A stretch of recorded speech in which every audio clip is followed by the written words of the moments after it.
자, 오늘 이 시간부터 이제 통계 파트로 넘어가겠습니다. 자, 먼저 챕터 5 확률 변수와 확률 분포에 관한 공부를 하겠는데요. 우리가 통계에서 가장 중요한 바로 용어가 무엇이냐면 바로 확률 변수입니다. 확률 변수. 자, 이 확률 변수가 무엇이고 또 확률 분포가 무엇인지를 먼저 여러분들이 기본 개념부터 차근차근 쌓아가면 이 통계 부분은 크게 어려운 내용은 아니에요. 자, 그러니 이 정의부터 반드시 여러분들이 잘 기억하고 있어야 될 것입니다. 자, 이 용어를 설명하기 위해서 하나의 예를 가지고 왔는데요. 우리가 한 개의 동전을 두 번 던지는 시행에서 그랬죠. 그러면 여러분들이 하나의 동전을 두 번 던지면 나타날 수 있는 경우의 수가 동전 하나당 일어날 수 있는 경우가 두 가지니까 자, 동전을 두 번 던지면 곱의 법칙에 의하여 네 가지가 나오겠죠. 이런 시행을 우리가 전체 그 네 가지를 모아놓은 바로 공간을 표본 공간이라고 이야기를 하죠. 맞습니까? 자, 그런데 그런 시행에서 앞면이 나온 횟수를 확률 변수 X라고 했는데, 먼저 여기 용어가 나왔기 때문에 여러분들이 좀 힘들겠지만, 지금 이 표본 공간에서 자, 앞면이 나온 횟수를 생각해 보시면 자, HH는 앞면이 몇 번 나왔죠? 두 번 나왔습니다. HT는 한 번 나왔죠. TH도 앞면이 한 번 나오고 TT는 어떻습니까? 앞면이 한 번도 나오지 않았어요. 자, 그러면 이 전체 표본 공간에 있는 모든 원소들을 우리가 무엇에 하나의 실수값에 대응하겠다는 것입니다. 무슨 실수값? 바로 앞면이 나온 횟수에 대한 실수값으로 대응을 해보면 그 실수값이 될 수 있는 것은 바로 0과 1과 2 세 종류가 되겠죠. 그럼 HH는 어떻게 될까요? 0에 대응되고 HT는 1에 대응되고 TH는 1에 대응, 미안합니다. HH는 2에 대응되겠죠. 그죠? 앞면이 두 개니까. TT가 0에 대응되겠죠. 그 대응 관계를 함수로 표현하면 이렇게 나타낼 수가 있다는 것입니다. 이때 바로 이 앞면이 나온 이 횟수를 우리가 확률 변수 X라 하자고 했죠. 이 확률 변수 X가 가장 중요한 거예요. 자, 그래서 어떤 시행에서 여러분들이 표본 공간을 찾아낼 수가 있잖아요. 그죠? 그 각 원소에 대하여 하나의 실수값에 대응되는 이런 함수를 바로 확률 변수라고 합니다. 확률 변수도 하나의 함수로 이야기가 할 수 있어요. 이해되나요? 즉, 표본 공간을 무엇으로 하고 정의역으로 하고 실수 전체의 집합을 공역으로 하는 하나의 함수이면서 이 여러 가지 값을 가질 수가 있겠죠. 그죠? 0의 값, 1의 값, 2의 값, 또 뭐 다른 예제 같으면 여러 가지 값을 가질 수 있을 것입니다. 그런 변수 역할도 하는 것이 바로 확률 변수가 되는 거예요. 다시 확률 변수는 하나의 자 표본 공간을 정의역으로 하고 실수 전체 집합을 공역으로 하는 하나의 함수이면서 또 여러 가지 값을 갖게 되는 변수 역할도 하게 된다는 것입니다. 그래서 일반적으로 가장 대표적으로 확률 변수를 쓸 때 보통 라지 X를 많이 씁니다. 또는 뭐 예를 들어서 확률 변수가 하나 더 필요하다면 라지 Y 그리고 라지 Z처럼 바로 영어 대문자로 많이 쓰는데 가장 많이 쓰는 게 X, Y 이렇게 많이 쓴다는 것입니다. 이때 그러면 확률 변수가 가질 값들은 자 상수값이니까 보통 스몰 x, y, z 이렇게 많이 써요. 우리가 집합으로 봐도 집합의 이름은 대문자, 집합을 구성하는 원소들은 속문자로 쓰듯이 동일하게 그렇게 많이 쓴다는 것입니다. 아시겠죠? 확률 변수는 하나의 함수이면서 또 여러 개의 값을 가지는 바로 변수 역할도 한다는 것입니다. 그런데 얘를요, 실질적으로 바로 이 0이라는 것은 바로 동전을 두 번 던졌을 때 바로 TT가 나왔다는 거죠. 왜? 앞면이 나오는 획수를 확률 변수로 X라고 했으니까. 그럼 사실 TT가 바로 이 주사위를 두 번 던졌을 때 나올 수 있는 확률은 얼마죠? 4분의 1이죠. 이해되나요? 그러면 이 1이라는 것은 어떻게 되겠습니까? 4개 중에 2개가 나오니까 확률이 바로 4분의 2가 되고 HH는 4개 중에 한 가지니까 4분의 1, 즉 2가 바로 나타내는 것은 확률값으로는 바로 4분의 1이 된다는 거예요. 그러면 확률 분포라는 것이 뭐냐면 이 확률 변수 x가 갖는 값과 그 x가 이 값을 어떤 값을 가질 확률과의 바로 대응 관계를 바로 이 x의 확률 분포라고 하거든요. 무슨 말이냐? 우리가 확률은 보통 P라고 많이 쓰잖아요. 그죠? 맞습니까? probability라고 P라고 많이 쓰죠.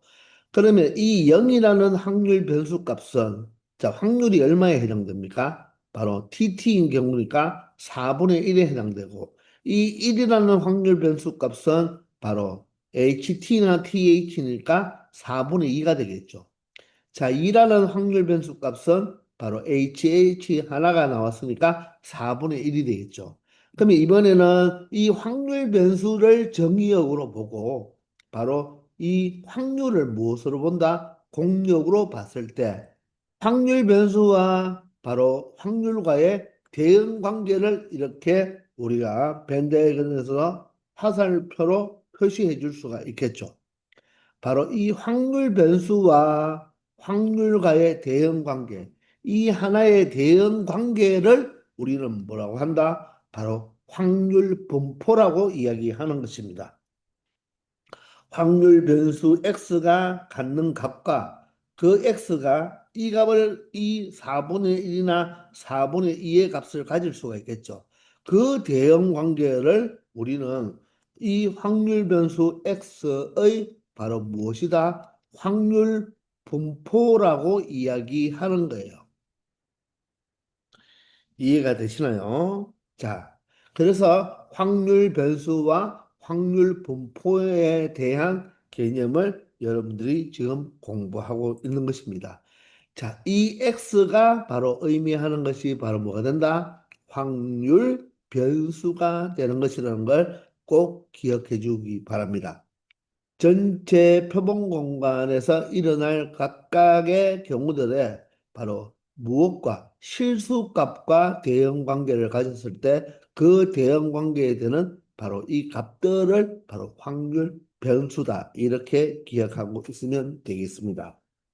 아시겠나요? 그리고 그 확률 변수와 각각의 일어날 확률과 바로 연결했죠. 그죠? 이 관계를 바로 이 확률 변수 X의 확률 분포가 되고 이 확률 분포를 표를 만들 수가 있겠죠.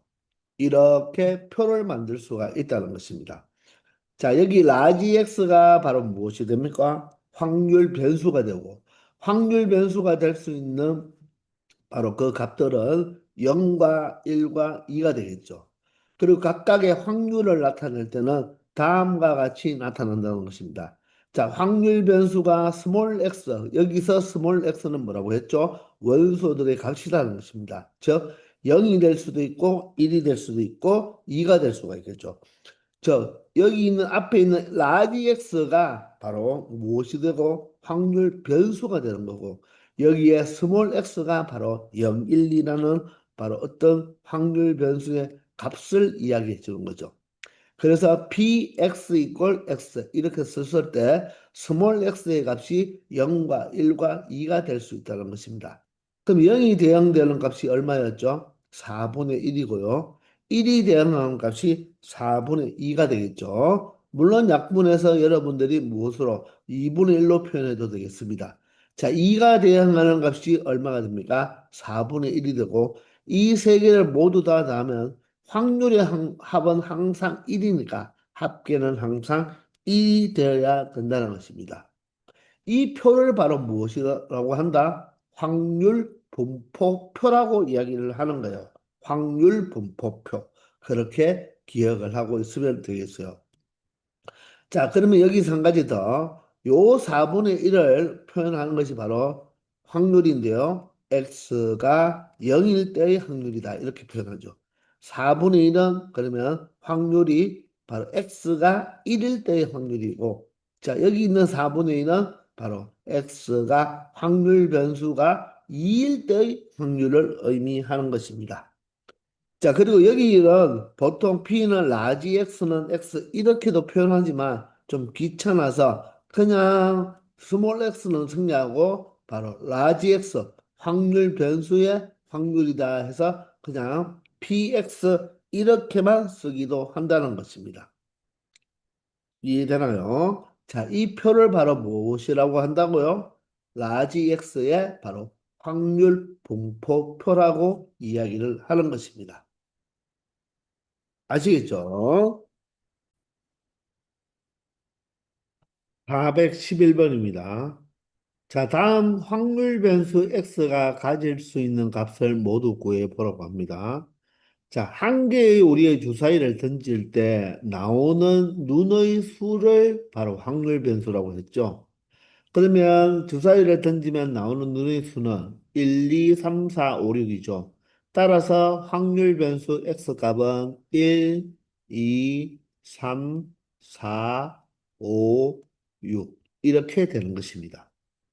아시겠죠? 자, 그 다음에는 412번은 한 개의 주사위를 몇 번 던진다. 5번 던질 때 소수의 눈이 나오는 이 횟수를 바로 확률 변수 x라고 했어요. 그럼 주사위를 던지면 소수의 눈은 무엇이죠? 2와 3이죠. 그래서 여러분들이 이 라지 x 확률 변수를 2와 3이라고 하면 안 되는 거예요. 만약에 소수의 누를 확률 변수 x라고 한다면 2와 3이겠지만 그 2와 3이 나온 횟수예요. 그러면 주사위를 5번 던졌을 때 소수의 눈이 한 번도 안 나올 수가 있겠죠. 한 번만 나올 수도 있고, 2번 나올 수도 있고, 3번 나올 수도 있고, 4번 나올 수도 있고, 5번 모두 다 소수의 눈이 나올 수가 있다는 것입니다. 자, 411번은 이 나오는 눈의 수가 바로 확률 변수 x가 되고요. 412번은 그 소수의 눈이 나오는 횟수, 몇 번 나오는지, 그게 바로 확률 변수 x예요. 확률 변수 x를 잘못 찾아 놓으면요. 자, 우리가 확률 분포표도 잘못 만들어지고 엉망진창이 되니까 확률 변수를 여러분들은 반드시 정확하게 잘 찾아줘야 되는 것입니다. 자, 413번입니다. 3개의 당첨 제비를 포함한 7개의 제비 중에서 그러겠죠. 그러면 이 당첨 제비와 꽝인 제비가 주머니에 있을 거니까 바로 당첨 대비를 동그라미로 표현한다면 바로 3개가 있을 것이고 그러면 당첨이 아닌 꽝은 4개가 있겠죠. 이 제비 중에서 우리가 몇 개를 끄집어낸다? 3개를 동시에 끄집어내요. 그러면 그때 뽑힌 당첨 제비의 개수죠. 3개를 뽑았을 때 당첨 제비의 개수는 자 어떻게 되겠습니까? 하나도 안 뽑힐 수가 있겠죠. 왜냐하면 이 꽝이 4개가 있기 때문에 꽝만 3개를 뽑아버리면 하나도 안 뽑힐 수가 있으니까 그 확률 변수 x는 개수니까 하나도 안 뽑힐 수가 있고 하나 뽑히고 2개 뽑힐 수도 있고 3개 모두 다 뽑힐 수도 있죠. 왜? 이 당첨 제비가 3장이 있으니까 3까지 되는 거예요. 그래서 이 확률 변수 x는 0, 1, 2, 3의 값을 갖는다는 것입니다. 이해가 되십니까? 자, 그런데 만약에 꽝이 2장만 있다고 한번 생각해 보세요. 2장만 있으면 3장을 뽑았을 때 바로 당첨 제비가 한 장도 안 뽑힐 수가 있나요? 꽝이 두 장밖에 없기 때문에 반드시 당첨 제비는 적어도 한 장은 뽑히게 될 수밖에 없는 거예요. 이해되나요? 그러면 당첨 제비가 세 장이 있으므로 세 장까지 모두 다 뽑을 수도 있겠죠. 따라서 한 장 뽑을 수도 있고 두 장 뽑을 수도 있고 세 장 모두 다 뽑을 수도 있으니까 이처럼 확률 변수 x 값이 다르게 나타날 수도 있다는 거예요. 여러분들 조심히 생각해야 됩니다. 아시겠나요? 414번입니다. 자, 한 개의 동전을 세 번 던질 때 앞면이 나온 횟수를 확률 변수 x라고 하자고 했습니다. 이때 x의 확률 분포를 표로 나타내 보라고 하죠. 자, 확률 분포 표를 만들어 보라는 것입니다. 자, 표를 만들기 전에 우리는 확률 변수 x가 취할 수 있는 값을 먼저 생각해 봐야 되겠죠. 동전을 세 개 던지다 보면요. 바로 앞면이 자, 한 번도 나오지 않을 수도 있고, 한 번 나올 수도 있고, 두 번 나올 수도 있고, 세 번 모두 다 앞면이 나올 수 있겠죠. 따라서 확률 변수 x가 취할 수 있는 값은 0, 1, 2, 3이라는 것입니다. 이해가 되시나요? 따라서 확률 분포표를 만들어 보면 우리가 이렇게 표를 만드는 여러분들 연습도 많이 해야 되는 거예요. 자, 굳이 여기는 이렇게 안 적고 그냥 px라고 적어도 된다고 했죠. 그리고 항상 합은 얼마가 되어야 된다. 1이 무조건 1이 되어야 되는 거예요. 1이 아니면 잘못 푼 것이 되는 것입니다. 아시겠나요? 그러면 우리는 각각의 x가 0일 때, 1일 때, 2일 때, 3일 때 확률을 직접 여기에 표현해 주면 된다는 것입니다. 그럼 첫 번째는 바로 라지 x 확률 변수가 0일 때의 바로 확률을 우리가 구해 봐야 되겠죠. 자, 우리가 동전을 세 번 던지면 전체 경우의 수는 몇 가지가 되겠습니까? 8가지가 되겠죠. 맞나요? 2 곱하기 2 곱하기 2니까 8가지. 바로 전체 경우의 수는 8이 됩니다. 자, 그런데, 자, 앞면이 한 번도 나오지 않는 경우는 뭐밖에 없죠. 자, 앞면을 H라 하고 뒷면을 T라고 한다면 T, T, T 이렇게 나온 경우가 바로 앞면이 한 번도 나오지 않은 한 가지 경우밖에 없다는 것입니다. 자, 따라서 전체 경우의 수는 8가지고 뒷면만 나왔는 게 한 가지니까 바로 x가 0일 때의 확률값은 얼마가 된다? 8분의 1이 된다는 것입니다. 이해되십니까? 자, 그러면 x가 1일 때는 어떻게 될까요? 1일 때는 앞면이 한 번 나와야 되죠. 앞면이 한 번 나오는 경우를 생각해 볼 때, 앞면이 먼저 나오고, 뒷면 두 개 나오고, 아니면 앞면이 뒷면 나오고, 앞면 나오고, 뒷면 나올 수도 있고, 뒷면이 둘 다 나온 다음에 앞면이 나올 수 있는 몇 가지가 되겠다? 세 가지가 되겠죠. 따라서 전체 8가지 중에서 3가지가 되는 게 바로 x가 1일 때의 확률이니까 여기에 8분의 3을 적으면 되겠습니다. 이제는 x가 얼마일 때의 확률을 구해보자. 2일 때의 확률을 구해보자는 거죠. 자, 그러면 2일 때의 확률은 h, 즉 앞면이 몇 번 나와야 된다? 2번 나오고 t가 한 번 나와야 되겠죠. 그러면 HTH도 될 것이고, 자, THH도 되겠습니까? 따라서 전체 8가지 중에서 몇 가지다? 3가지니까 8분의 3이 되겠습니다.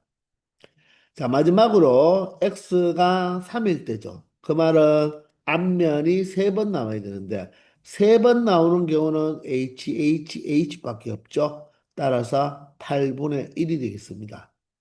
그러면 이 확률을 모두 다 더해보면요. 분자가 얼마다? 8이 되겠죠. 따라서 8분의 8이 1이 된다는 것을 항상 체크를 해줘야 된다는 것입니다. 1이 안 돼버리면 어디선가는 잘못 풀었다는 거죠. 아니면 확률 변수 값을 잘못 구해 놓았든지 그 두 개 중에 하나가 될 것입니다. 아시겠나요? 자, 그런데 여러분들이 정확하게 만약에 푼다면 이 확률값을 네 개를 모두 다 구할 필요가 있다, 없다? 구할 필요 없죠. 왜? 모두 다 그 합이 얼마가 되기 때문에 1이 되기 때문에 네 개 중에서 세 개만 구하면 되겠죠. 그러면 그 세 개를 어떤 거? 쉬운 것을 먼저 구해 놓기 바랍니다. 그래서 자, 0일 때와 1일 때와 3일 때를 먼저 구했다면 이 x가 2일 때의 확률은 굳이 이렇게 구할 필요 없고 전체 무엇에서 1에서 8분의 1과 8분의 3과 8분의 1을 제외한 바로 8분의 3으로 바로 여사건 처리해서 이렇게 구할 수도 있는 거죠.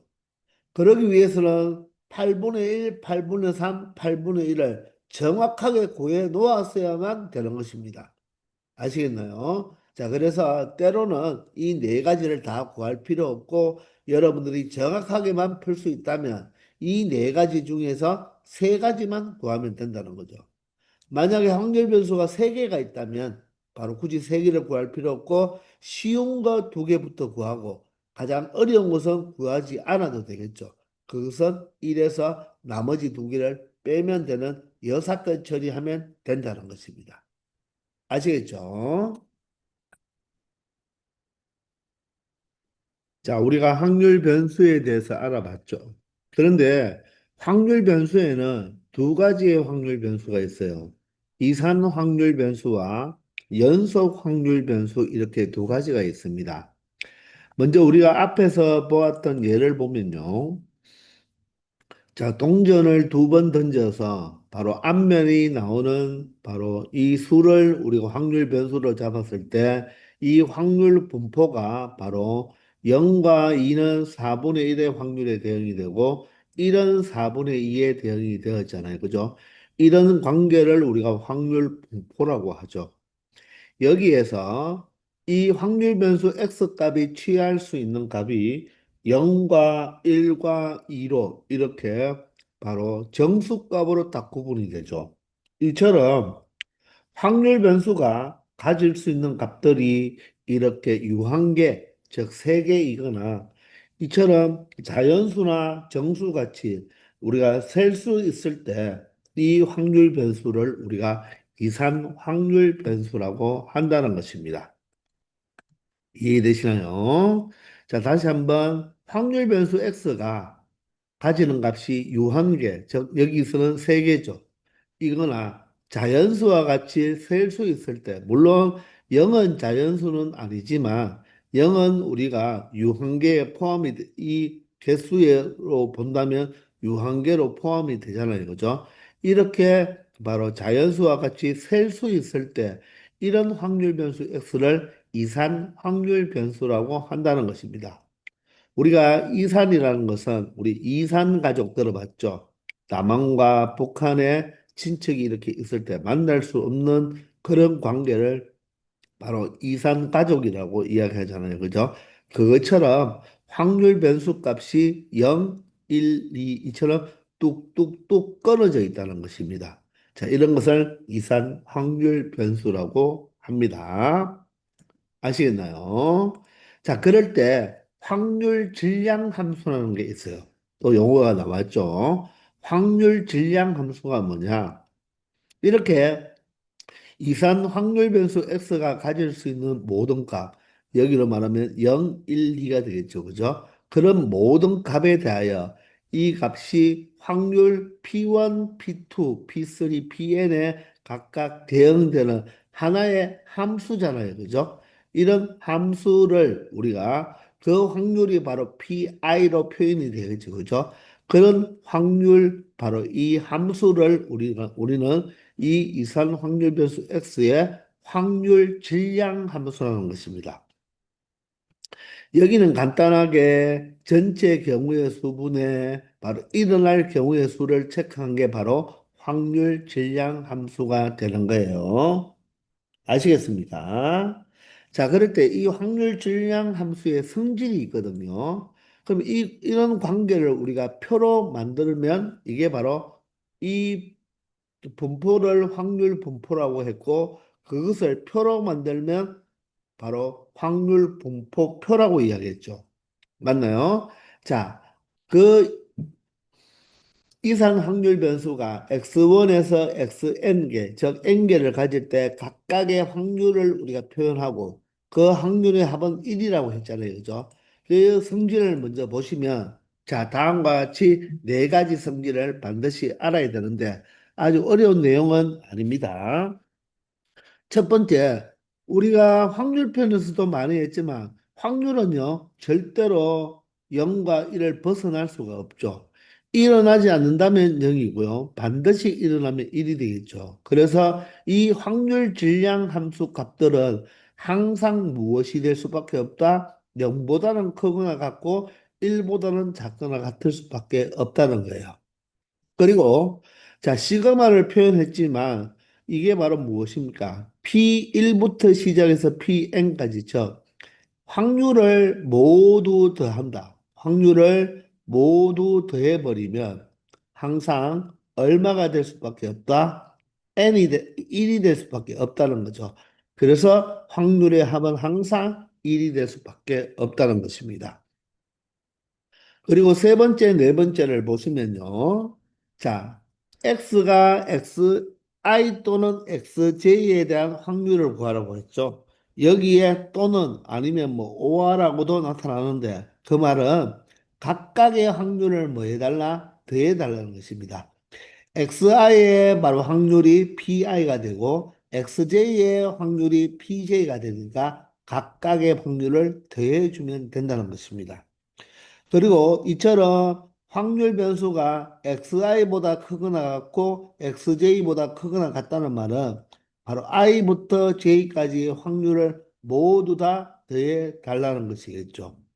저 예를 들어서 자 px는 자 예를 들어서 3 또는 x는 5 이렇게 표현이 된다면 그것은 바로 px는 3인 확률과 x가 확률 변수 x가 5인 확률의 값을 더해 달라는 말이 되고요.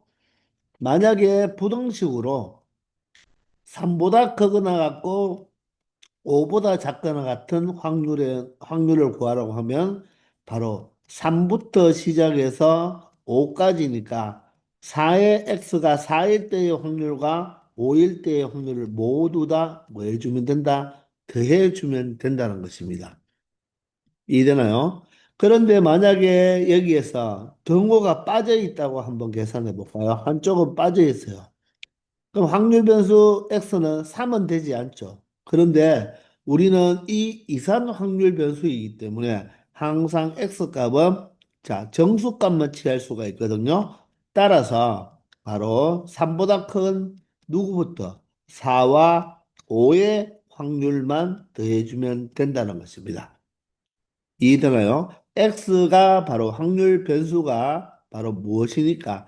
이산 확률 변수이기 때문에 3보다 크다고 하면 3보다 큰 4일 때와 5일 때의 확률값만 더해주면 된다는 거예요. 이해가 되십니까? 자, 이렇게 우리가 확률을 또 각각의 확률 변수 하나당 확률은 다 알고 있지만 때로는 질문을 할 때는 이런 형태도 질문할 수 있으니까 여러분들이 보는 느낌대로 그대로 확률의 값을 더해주면 된다는 것입니다. 아시겠죠? 자, 바로 이산 확률 변수와 그에 해당하는 함수, 이 확률 변수와 확률 관계는 함수 관계이기 때문에 바로 확률 질량 함수라는 것, 바로 이산 확률 변수에서의 바로 이 확률을 바로 확률 질량 함수라고 이야기를 한다는 것입니다. 아시겠죠? 415번입니다. 흰 공 두 개와 검은 공 네 개가 들어있는 주머니에서 그랬죠. 자, 그러면 주머니를 그려서 자, 검은 공 두 개 표시하고요. 흰 공 몇 개? 네 개를 표시합시다. 그리고 여기에서 임의로 그랬죠. 임의로 그러면 수학적 확률을 사용할 수 있다 그랬죠. 세 개의 공을 동시에 꺼냅니다. 세 개의 공. 자, 그럴 때 꺼낸 공, 꺼낸 검은 공의 개수를 확률 변수 x라고 했습니다. 바로 확률 변수 x는 바로 검은 공의 개수를 이야기한다는 것입니다. 그러면 세 개를 끄집어낼 때 검은 공이 나타날 수 있는 것은 흰 공이 네 개이기 때문에 흰 공만 세 개를 끄집어낸다면 검은 공이 하나도 나오지 않을 수가 있겠네요. 따라서 확률 변수 x 값이 될 수 있는 것은 자, 검은 공이 하나도 나오지 않을 수가 있고 하나 나올 수 있겠죠? 그리고 검은 공이 두 개가 있으니까 두 개까지도 나올 수가 있다는 것입니다. 자, 검은 공이 나오는지 안 나오는지도 여러분들이 정확하게 체크를 해야 된다는 거예요. 자, 그러면 이 라지 X 확률 변수가 0, 1, 2이기 때문에 2번에서 확률표를 만들으라고 하면 다음과 같이 나타내면 되겠죠. 그리고 항상 합계는 얼마가 된다? 1이 된다는 것입니다. 자, 그러면 먼저 확률 질량 함수를 구해보라고 하죠. 그러면 확률 질량 함수는 바로 이 확률을 구할 수 있는 하나의 함수를 나타내 주는 건데, 자, 우리가 라지 x 확률 변수가 0, 1, 2가 되는데 요 0, 1, 2를 우리가 바로 이 확률 변수 x의 원소들이니까 보통 원소들은 스몰 x로 나타낸다고 했잖아요. 그죠? 그러면 실질적으로 확률을 찾는다면 자, 6개 중에서 일단 3개를 뽑잖아요. 그죠? 그러니까 분모는 무엇이 들어가야 된다? 6 컨비네이션 3이 들어가면 되겠죠. 이되나요? 자, 이럴 때 바로 검은 공 개수가 X에 나와야 되니까 검은 공은 자, 검은 공이 두 개 있으니까 두 개 중에서 검은 공 X개가 나오고 그리고 흰 공은 네 개 중에서 전체 세 개를 뽑았으니까 이 X개를 제외한 바로 3-X개만 우리가 뽑아내면 된다는 거죠. 물론 여기서 x값은 얼마부터 0부터 시작해서 2까지 된다는 것입니다. 이게 바로 확률 질량 함수가 되는 거예요. 근데 확률 질량 함수를 표현해 줄 때는 앞에 P 라지 X는 스몰 x와 같다 이런 식으로 나타내 주면 되는데 사실 확률 질량 함수를 물어보는 문제는 잘 나오지 않아요. 우리가 그냥 확률 분포표를 반드시 만들어줘야 되기 때문에 우리가 확률 질량 함수를 먼저 만들어 놓고 만들면 편하겠지만 그렇게 보통 만들지 않고 여러분들 그냥 자연스럽게 바로 x가 0일 때의 바로 확률을 계산해 보는 거죠.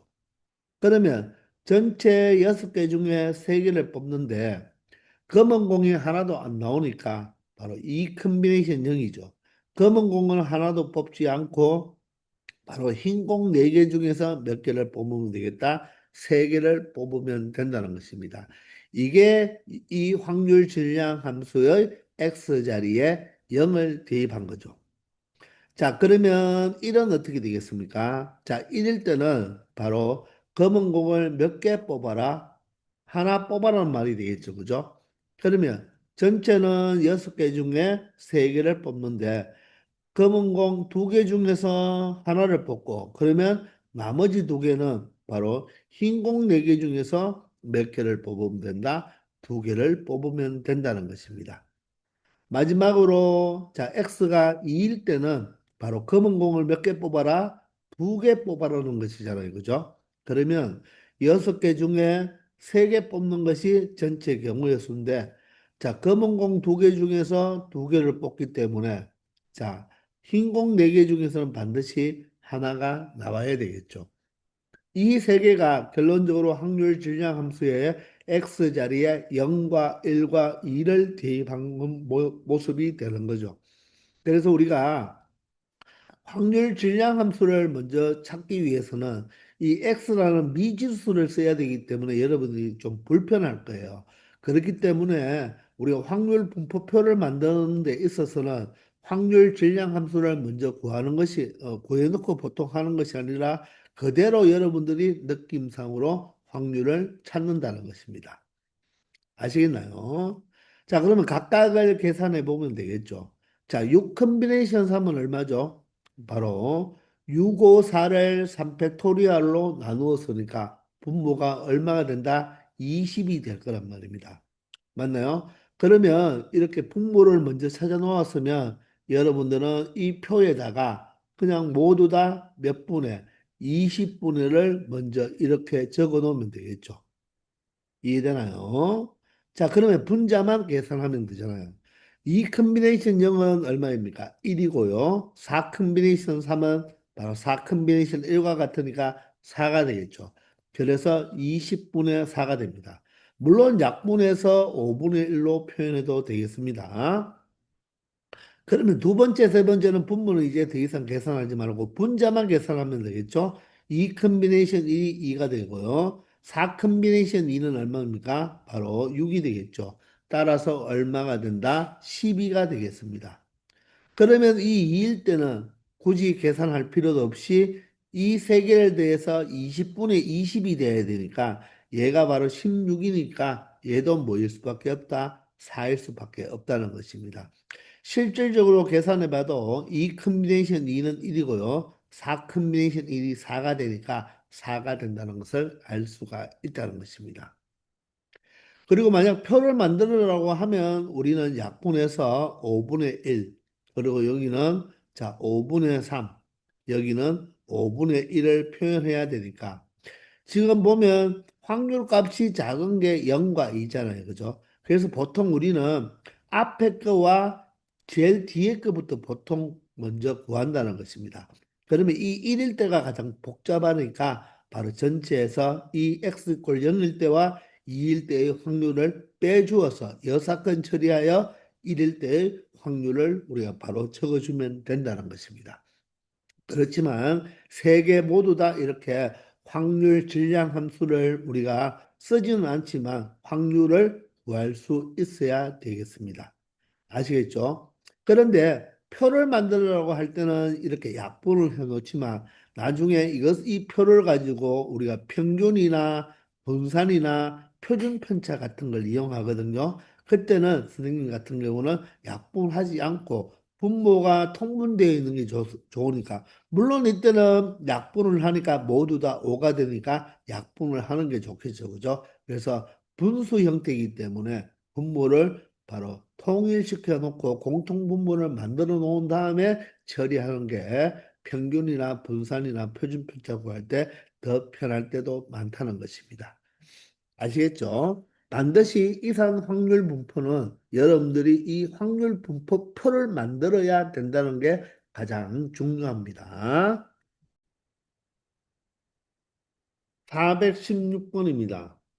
자, 확률 X의 확률 분포를 표로 벌써 나타내 놓았네요. 이럴 때 다음을 구해보라고 하는데, 자, B는 그대로 얼마가 돼야 됩니까? 1이 되어야 되겠죠. 그럼 A는 어떻게 구하면 된다? 이 네 개를 모두 다 더해서 얼마가 되면 된다? 1이 되면 되겠네, 이거죠? 그럼 보세요. 분모 10이고 분모 5죠. 그럼 빠르게 얘는 10분의 얼마? 4가 되고 얘는 10분의 2가 돼야 되겠죠. 그럼 이 네 개를 더해서 10분의 10이 돼야 되니까 10분의 1, 10분의 4, 10분의 1을 더하면 10분의 7이 되겠네요, 그죠? 따라서 A 값은 얼마가 되면 되겠다? 10분의 3이 되면 된다는 것입니다.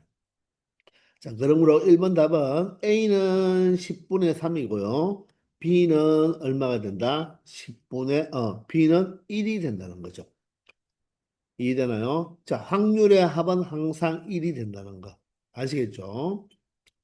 자, 두 번째는 자, px는 0 또는 x는 2죠. 그럼 이 의미는 뭐라고 했죠? 자, 확률 변수 x가 0일 때의 확률 값과 확률 변수 x가 2일 때의 확률 값을 뭐 해달라? 더해달라는 거죠. 이 의미를 정확하게 아신다면, 맞죠? 우리는 다음부터 이런 것을 표현해 줄 필요 있다, 없다? 없다는 거죠. 0일 때의 확률과 2일 때의 확률을 더하면 되니까 10분의 3과 10분의 2를 더하면 10분의 5가 되고 약분해버리면 얼마가 된다? 2분의 1이 된다는 것입니다. 되겠습니까? 자, 3번입니다.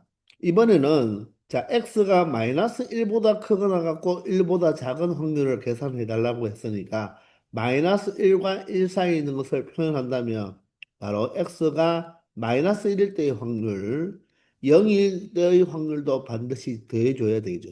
그리고 1일 때의 확률도 반드시 더해줘야 된다는 것입니다. 그러면 마이너스 1일 때의 확률 10분의 1과 0일 때의 확률 10분의 3과 1일 때의 확률은 10분의 4로 바꾸어 주는 게 낫겠죠. 따라서 10분의 8이 되니까 얼마가 된다? 5분의 4가 된다는 것을 알 수가 있겠죠. 자, 그런데 3번 같은 경우는 지금 확률 분포표를 보니까 마이너스 1에서 1까지는 이 세 개의 확률을 더해달라는 거잖아요. 그러면 나머지 남은 게 1이니까 결론적으로 무슨 처리? 여사건 처리를 해도 되겠죠. 그죠? 맞습니까? 따라서 1 마이너스 x가 2일 때의 확률이 이때는 5분의 1을 써도 되겠죠. 그죠? 따라서 얼마가 된다? 5분의 4가 된다. 바로 여사건으로 처리하는 것이 훨씬 현명하다는 것입니다. 아시겠죠? 우리가 지금까지 이산 확률 변수에 대해서 배웠죠. 이산 확률 변수는 확률 변수가 가질 수 있는 값들이 유한계이거나 자연수와 같이 셀 수 있을 때 그 확률 변수를 이산 확률 변수라고 했잖아요. 이제 우리는 확률 변수에는 자, 세릴 수 있는 이산 확률 변수만 있는 것이 아니라 우리가 세릴 수 없는 연속 확률 변수도 있다는 것입니다. 자, 이게 무슨 말이냐 하면요. 우리가 물리 시간에 보통 많이 사용하는 길이나 무게나 시간과 같은 것들은 우리가 어떻습니까? 연속이죠. 이산이 아니죠. 길이가 1cm, 2cm 딱딱 끊어지는 게 아니라 1.1, 1.2 아니면 1.203 이렇게 연속적인 물리량 같은 것들은 그 확률 변수 x가 어떤 바로 구간 안에서 즉 어떤 범위 안에서 속하는 모든 실수값을 다 취할 수가 있겠죠. 대표적인 연속 확률 변수는 이런 물리 시간에 배우는 물리량 같은 것들입니다. 길이나 무게나 시간이나 온도 같은 거. 그에 반해서 사람 수 같은 거, 맞죠? 그리고 개수 같은 것들은 바로 이산이 되는 것입니다. 이처럼 길이나 무게나 시간 같은 것들을 우리가 확률 변수로 가질 때 바로 이런 확률 변수를 연속 확률 변수라고 이야기를 합니다. 그런데 자, 이 연속 확률 변수는요. 어떤 구간 안에 모든 실수값을 다 취하기 때문에 우리가 이것을 이산 확률처럼 바로 표를 만드는 게 어떻습니까? 불가능하죠. 이해됩니까? 예를 들어서 1cm부터 1cm부터 2cm까지만 생각한다고 해도 그것을 여러분들 표로 만들 수가 없어요. 그래서 연속 확률 변수는 표를 사용하지 못하기 때문에 바로 무엇을 이용한다? 그래프를 이용할 수밖에 없다는 것입니다. 아시겠나요? 그것을 여러분들이 이산과 연속의 차이라는 것입니다. 그리고 이산 확률 변수는 바로 그 확률을 구하는 함수를 확률 질량 함수라고 이야기했잖아요. 그죠? 그런데 연속 확률 변수는 용어가 달라요. 바로 확률 밀도 함수라고 이야기합니다. 자, 이산은 확률 질량 함수가 되고, 자, 연속은 확률 밀도 함수라고 이야기합니다. 자, 어떤 구간, 알파에서 베타까지죠. 이 표현이 바로 뭐죠? 알파보다는 크거나 같고, 베타보다는 작거나 같다는 바로 구간으로 표현한 것입니다. 이 구간에서 모든 값을 취할 수 있는 확률 변수 x에 대하여 이 fx, 이 그래프 자체가 확률 밀도 함수죠. 이 small fx를 바로 무엇이라 한다? 확률 밀도 함수라고 하는데 이 확률 밀도 함수가 다음에 몇 가지 조건, 세 가지 조건을 꼭 만족해 줄 때 그 fx를 x의 확률 밀도 함수라고 합니다. 몇 가지라고요? 꼭 세 가지 조건을 모두 다 만족해줘야 된다는 것입니다. 아시겠나요? 자, 그럴 때 바로 이 함수 fx를 확률 밀도 함수라고 합니다. 아시겠나요? 그 세 가지를 여러분들이 반드시 알고 있어야 됩니다. 첫째로는 이 확률은 항상 양의 값을 가져야 되죠. 0이나 양의 값을 가져야 되니까 음의 값을 가지면 안 된다는 거예요. 그렇기 때문에 이 fx는 항상 이 x축보다는 위에 떠져 있어야 된다는 것입니다. 자, 구간 알파와 베타에서 위에 떠져 있어야 되고 물론 0이 돼도 되니까 x축과 만나는 거는 상관없어요. 그렇지만 그래프가 아래로 떨어지면 된다 안 된다? 안 된다는 거. 반드시 확률 fx는 0보다 크거나 같아야 됩니다. 그런데 여러분들이 착각해서 확률이니까 얘가 1보다는 작아야 된다. 그것은 아니에요. 그것은 아닙니다. 이 y 값이 1보다 크더라도 이 전체의 바로 이 확률 밀도 함수는 이 확률 자체를 넓이로 구하기 때문에 이 전체 공간 알파에서 베타까지의 확률의 합이 얼마가 되면 되기 때문에 1이 되면 되기 때문에 이 높이는 1보다 작거나 같다는 말은 틀린 말이에요. 그냥 양수, 즉 위에만 떠져 있으면 되고 그리고 확률의 합은 항상 1이니까 알파, 구간 알파에서 베타까지 즉 이 fx 그래프와 x축과 그리고 x 이퀄 알파, x 이퀄 베타로 이 둘러싸인 부분의 넓이가 얼마면 된다? 1이 되면 된다는 것입니다. 그러면 우리가 이것을 우리가 무엇으로 정적분으로 나타낼 수가 있죠. fx가 양수니까 바로 절대값, 원래 넓이는 절대값이 있어야 되는데 fx가 항상 양수니까 절대값이 필요 없죠. 따라서 알파에서 베타까지의 이 함수의 정적분 값이 항상 얼마다? 1이라는 것은 바로 넓이가 얼마가 되어야 된다? 1이 되어야 된다는 것입니다. 그 넓이가 바로 뭐다? 확률이 되는 것입니다. 아시겠나요? 자, 그러면 세 번째는요. 자, X가 A에서 B, 이 알파와 베타 사이에 어떤 A와 B가 있을 때 여기에서의 확률이라는 것은 바로 뭐냐면 이 fx 그래프와 X축과 X 이퀄 A와 X 이퀄 B로 둘러싸인 이 부분의 넓이가 바로 무엇으로 하겠다? 확률로 처리하겠다는 것입니다. 그게 바로 정적분으로 표현한다면 인테그랄 a에서 b까지의 fx dx 바로 넓이를 의미해 주는 거죠. 그런데 우리가 정적분을 배웠지만 보통 여기 통계 파트에서는 이 곡선보다는 직선으로 주어지기 때문에 보통 삼각형 넓이, 직사각형 넓이, 사다리끝 넓이 이런 식으로 표현을 많이 하거든요. 그러니까 그런 직선 형태일 때는 굳이 정적분으로 처리할 필요 없고 우리가 알고 있는 도형의 넓이 공식을 이용하면 되겠죠. 아시겠나요? 자, 그런데 만약에 여러분들 자, A에서 A까지의 fx, dx가 얼마죠? 우리 정적분에서 배웠죠. 아래 끝과 위 끝이 같아 버리면 그 정적분 값은 얼마가 됩니까? 0이 되잖아요. 그죠? 그러니까 얘는 연속 확률 변수이기 때문에 A에서 A까지의 바로 확률을 구하라고 하면 얼마가 되어야 된다? 0이 될 수밖에 없다는 거죠. 즉, 한 포인트 어떤 확률 변수의 한 포인트 x라고 적을까요? 자, 한 포인트에서의 바로 확률 값은 얼마가 될 수밖에 없다? 0이 될 수밖에 없다는 것입니다. 반드시 구간으로 나와야지만 넓이를 생각할 수 있다는 거예요.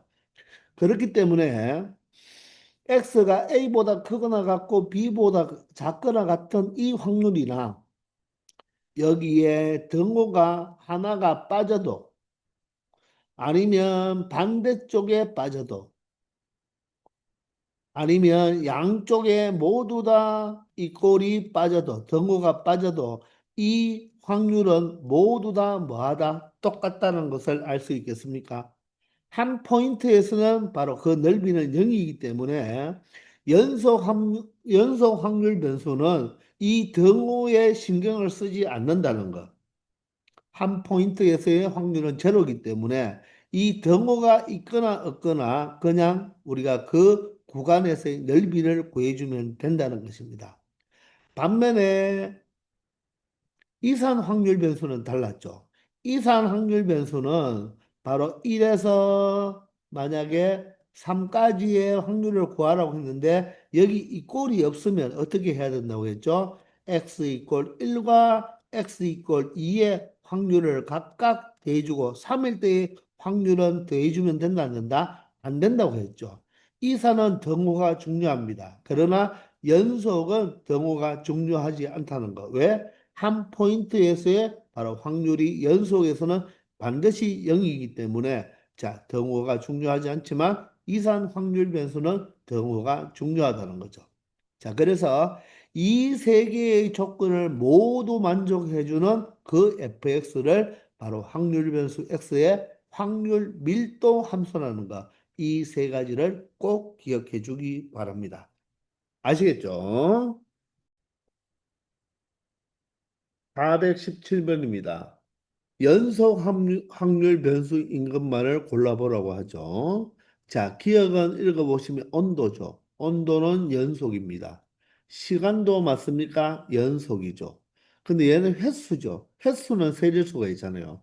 우리가 연속 확률 변수는 어떤 범위에 속하는 모든 실수값을 가질 수 있기 때문에 바로 이런 물리량이라고 했죠.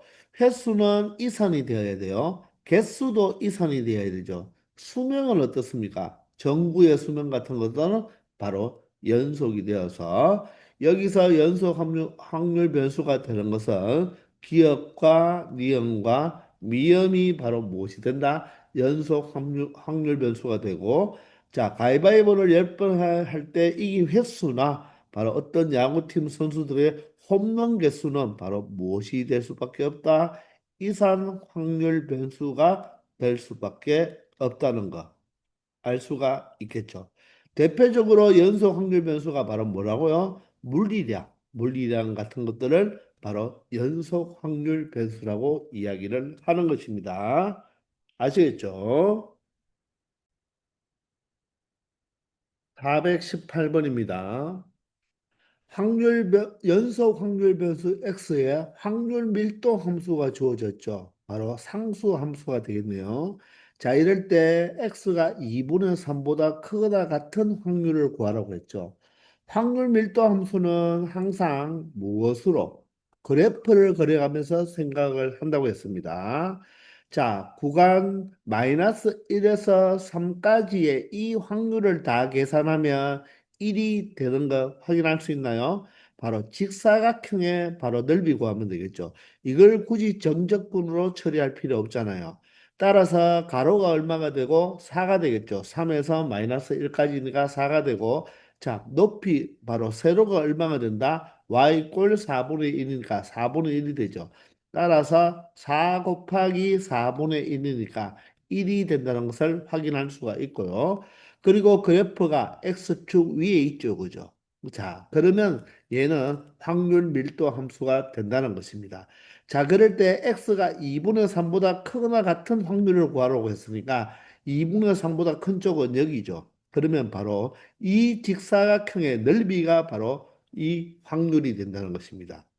직사각형의 넓이는 가로와 세로를 곱하면 되니까 3에서 2분의 3을 빼면 2분의 3이 되죠. 3이 2분의 6이니까 2분의 3 곱하기 높이가 얼마가 된다? 4분의 1이 되니까 결론적으로 얼마 된다? 8분의 3이 바로 확률이 된다는 것. 바로 이 확률 밀도 함수 fx와 x 이꼴 2분의 3보다 크거나 같기 때문에 x 이꼴 2분의 3과 x 이꼴 3과 x축으로 둘러싸인 부분의 넓이가 바로 이 연속 확률 변수에서의 바로 확률이 된다는 것입니다. 아시겠죠? 419번입니다.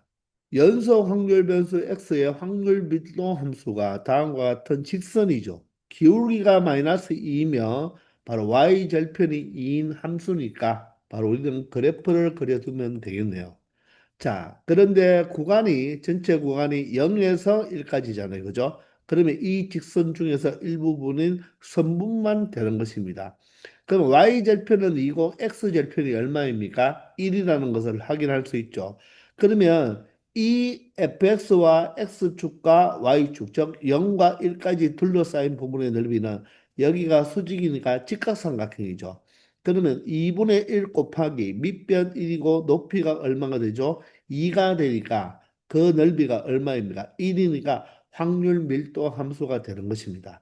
이럴 때 0에서 2분의 1까지 확률을 구하는 것은 x 이퀄 0과 x 이퀄 2분의 1과 y 이퀄 fx와 x축으로 둘러싸인 부분의 넓이니까 바로 사다리꼴 넓이가 되겠네요. 그러면 사다리 꼴이니까 여기도 수직이 되어서 2분의 1일 때의 함수값이 얼마 되죠? x에 2분의 1을 대입하면 약분이 되어서 1이 되죠.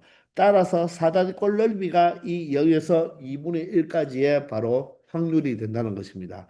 따라서 이 넓이를 계산해 보면 2분의 1 곱하기 윗변이 얼마이죠? 1이고 아랫변이 얼마입니까? 2가 되겠죠. 그리고 높이는 0과 2분의 1이 되니까 얘가 3이니까 결론적으로 4분의 3이 바로 이 확률이 된다는 것을 알 수가 있겠죠.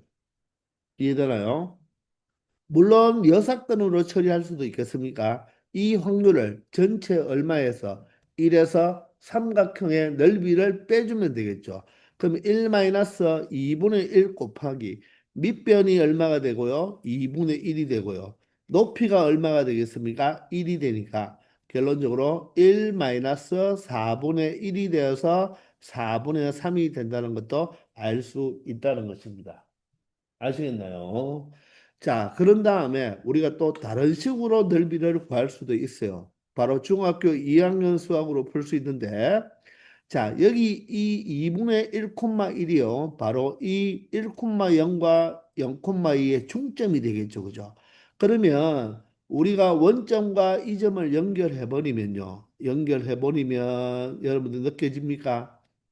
자, 이 부분의 넓이와 이 부분의 넓이와 이 부분의 넓이와 이 부분의 넓이가 어떻습니까? 똑같죠? 일단 직각 직사각형에서 대각선을 그으면 두 개의 넓이가 똑같고요.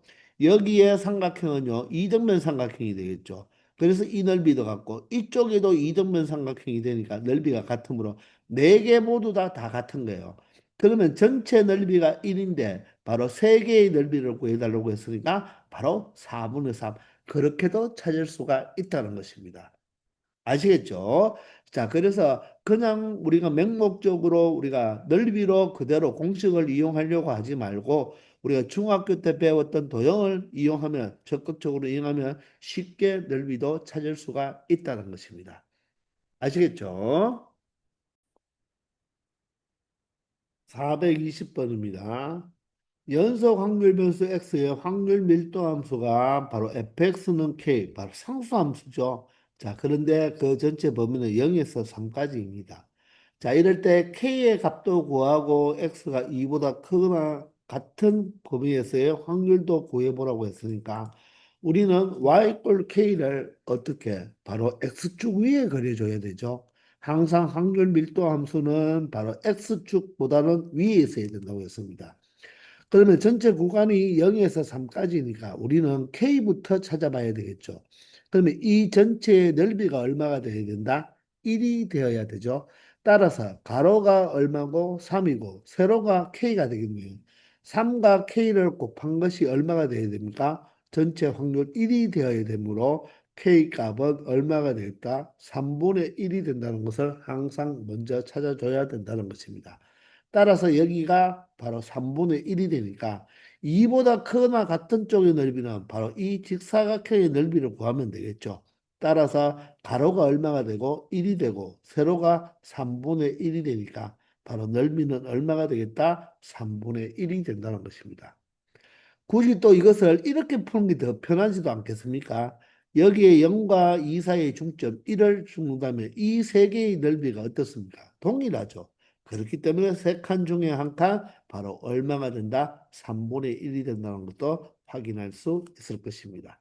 꼭 넓이 공식을 쓰려고 하지 마세요.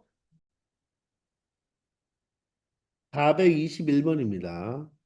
자, x가 0에서 4까지 취하고 있죠. 그렇게 정의된 연소 확률 변수 x의 확률 밀도 함수의 그래프만 그려져 있네요. 자, 이때 먼저 확률 밀도 함수의 식부터 찾아보라고 했죠. 그러면 이 fx의 그래프와 0에서 4까지와 바로 x축으로 둘러싸인 부분의 넓이가 바로 무엇이 되어야 되는가? 바로 1이 되어야 되니까. 우리는 이 fx가 원점을 지난다는 것을 알 수 있죠. 그러면 이 fx는 바로 1차 함수인데 y절편이 0인 바로 가장 기본적인 ax가 되겠네요. 그러면 이 높이가 바로 직각삼각의 높이는 이 점은 바로 x 이퀄 4를 대입했을 때 y 값이니까 4회가 되겠죠. 따라서 a를 찾기 위해서 2분의 1 곱하기 밑변 3 곱하기 높이 4회가 되고 그게 바로 1이 되어야 되죠. 넓이가 항상 1이니까. 따라서 약분을 해버리면 바로 얼마가 되고 8a가 되고요. 그게 1이니까 바로 a 값은 얼마가 된다? 8분의 1이 된다는 것입니다. 즉 기울기가 8분의 1이 되어야 된다는 거죠. 그러므로 이 fx 확률 밀도 함수는 바로 8분의 1x라는 것을 알 수 있다는 것입니다. 아시겠죠? 물론 범위도 정확하게 여기에 표현해 준다면 더 정확한 답이 되겠지만 자, 이렇게만 표현해도 되겠습니다. 자, 이럴 때 1에서 3까지의 바로 확률을 구하려면 넓이를 구해달라. 2보다 작은 쪽의 넓이를 구해달라. 확률 밀도 함수일 때는 등호가 없어도 연소 확률 변수에서는 이 등호가 없어도 x가 2보다 작거나 같다와 똑같은 바로 확률을 갖는다는 것도 앞에서 설명했습니다. 자, 그러면 그래프를 다시 가지고 왔는데요. 자, 여기 뭐 K라고 되어 있지만 우리는 여기서 8분의 1을 찾았잖아요. A가 8분의 1. 그러면 4, 얼마가 되어야 되죠? 여기가 바로 A가 8분의 1이면 여기가 바로 얼마가 된다? 2분의 1이 된다는 것입니다. 맞습니까? 자, 그러면 1에서 3 가지고 2한데 얘가 4칸이니까 우리는 이렇게 바로 4등분을 해준다면 자, 여기가 2분의 1이니까 이 K는 얼마가 되겠어요? 4분의 1이 되겠죠. 그럼 K는 8분의 1이 될 것이고 3K는 얼마가 되겠다? 바로 얘가 바로 8분의 2니까 얘는 8분의 3이 되어야 된다는 것입니다. 요 좌표가. 자, 그럴 때 1에서 3까지는 바로 무엇을 이용하면 된다? 사다리 꼴의 넓이를 이용하면 되고 2보다 작거나 큰 것은 삼각형의 넓이를 이용하면 되겠죠. 그러면 1에서 3까지는 요 부분을 의미하니까 사다리 꼴 넓이를 구해보면 2분의 1 곱하기 자, 1에서 3까지니까 바로 윗변 8분의 1, 아랫변 8분의 3이 되겠네요. 8분의 1과 8분의 3을 더한다. 높이가 1에서 3까지니까 2가 되겠습니다. 2와 2를 약분하면 8분의 4가 되니까 얼마 된다? 2분의 1의 확률을 가지게 되고 2보다 작을 때는 직각삼각형이니까 어떻게 처리하면 되겠다? 2분의 1 곱하기 밑변이 2 높이가 4분의 1이네요. 2 곱하기 4분의 1이 되어서 2와 2를 약분하면 얼마 된다? 2보다 작은 바로 확률은 4분의 1이 된다는 것도 알 수 있습니다. 아시겠죠? 자, 이것 또한 여러분들 마찬가지로 이렇게 1과 2와 3에서 수선을 그었잖아요. 그러면 이 네 개의 직각삼각형이 어떻습니까? 닮았죠. 닮은 비로 문제를 풀 수가 있어요. 이 네 개의 가장 작은 거, 두 번째, 세 번째, 네 번째에 바로 이 길이비가 몇 대, 몇 대, 몇 대 몇이죠? 1대, 2대, 3대, 4가 되겠죠. 밑변비가 1대, 2대, 3대, 4가 되는 거예요. 맞나요? 그러면 닮은 비가 1대, 2대, 3대, 4니까 넓이비는 제곱비죠. 1대, 4대, 9대, 얼마다? 바로 16이 되겠죠. 저, 이 부분의 넓이가 얼마일 때, 요 직각삼각형의 넓이가 1일 때, 이 직각삼각형의 넓이는 얼마가 된다? 4가 돼요. 그럼 얘가 1이니까 요 바로 사다리꼴의 넓이는 3이 되겠죠. 얘가 4니까 1을 빼면 3이고, 요 전체는 군대요. 군대, 요게 4니까 요 부분, 5가 되겠죠. 그리고 그러면 전체가 9가 되잖아요. 그죠? 그러면 이 전체 사각형은 얼마? 삼각형은 16인데 요 세 개가 바로 9니까 여기는 얼마가 돼야 된다? 7이 된다는 것을 알 수가 있다는 것입니다. 그럼 요 삼각형과 사다리꼴과 사다리꼴과 사다리꼴이 1대 3대 5대 7이 되는 거죠. 그러면 이 전체는 1, 3, 5, 7을 다 더하면 얼마가 됩니까? 바로 16이 되겠습니다. 16이 되어버리면 1과 3은 바로 3과 5니까요. 전체 넓이가 얼마인데요? 1인데요. 1인데요. 바로 전체 얼마 중에서 바로 16 중에서 얼마를 가지고 오면 되겠다? 8만 가지고 오면 되니까 바로 2분의 1. 이런 식으로도 체크할 수가 있다는 거예요. 그럼 2보다 작거나 같은 경우는 어떻게 되겠습니까? 전체 넓이는 1인데 바로 전체 16개 중에서 몇 개를 가지고 오면 되겠죠? 2보다 작은 쪽은 바로 4개를 가지고 오면 되겠죠. 따라서 약분해버리면 얼마가 된다? 4분의 1이 된다는 것입니다. 이처럼 우리가 중학교 때 배웠던 바로 넓이를 이용해서 찾을 무엇이죠? 닮음을 이용해서도 이런 넓이를 비례식을 통해서 충분히 찾아낼 수가 있다는 거죠. 그러니 너무 공식으로만 가려고 하지 말고 우리가 닮음 같은 것도 이용할 수 있다는 거, 이 문제를 통해서 알아주기 바랍니다. 아시겠죠? 자, 이렇게 해서 이번 시간은 여러분들 여기까지 하겠습니다. 다들 수고 많았습니다.